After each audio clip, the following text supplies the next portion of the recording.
7. Hello, hello, hello. Yes, good evening, and welcome to the D-Zone. I'm Chris J Handley, your host, and let's open up that mailbag.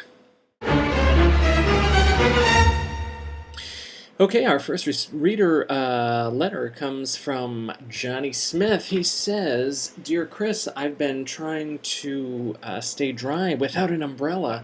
What do you recommend?" Well, Johnny Smith, the number one thing that you're going to do is go for a newspaper. Let me tell you, a newspaper is not the best option. What's going to happen is you're going to take that newspaper, put it over your head, you're going to make it into a little boat or a hat, some sort of origami-shaped item, and what's going to happen is that rain, that water is going to come right down on it. It's going to soak. It's going to just soak that newspaper full, drench it. It's going to be pretty nasty, and what will happen is that newspaper will sort of disintegrate, and you really don't want that kind of overhead. Okay, let's close up the mailbag, and let's head right to our reporter Skip, who is at the Hurricane Irene Command Response Center. Skip, what can you tell us? What's going on over there?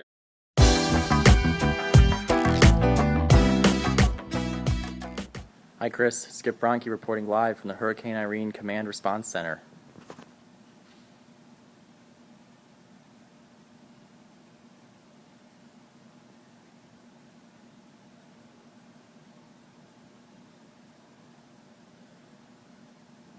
Back to you, Chris.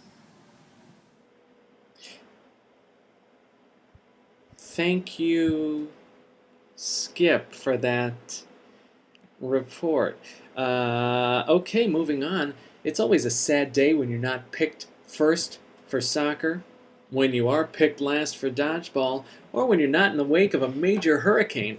But two local girls not in the hurricane's path show us how they make do the best they can.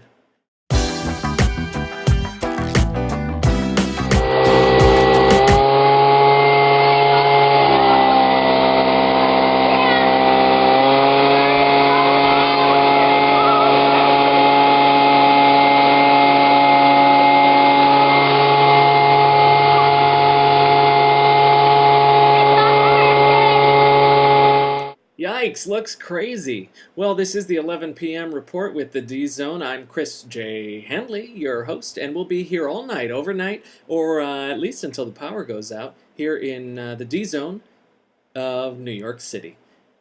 Keep sending those reports, and we'll keep letting you know what's happening where you live.